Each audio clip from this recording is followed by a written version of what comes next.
Itu dia panggil karamah lah, benda luar biasa. Tongkat tu bukan ada bateri apa, tak ada, tongkat biasa.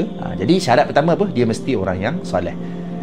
Yang kedua, biasanya kalau berlaku karamah ni ataupun keramat ni berlaku kepada orang soleh, biasanya orang tu pun tak sedar, dia pun tak sedar, tapi orang lain yang perasan. Dia tuan badan tu tak sedar pun. Contohlah dikatakan para sahabat alaihi wassalatu wassalam, para sahabat ni orang soleh lah.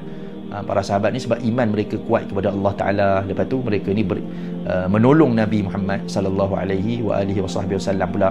Mereka ni mengamalkan ajaran sunnah Nabi sallallahu alaihi wasallam, menyebarkan pula sunnah Nabi sallallahu alaihi wasallam, menyebarkan Islam pula. Jadi ada yang kata sahabat-sahabat ni bila mereka ni berjalan pada waktu malam, tongkat mereka ni bercahaya. Tapi sahabat-sahabat tak perasan pun. Yang cerita tu orang lain lah yang nampak sahabat-sahabat tu.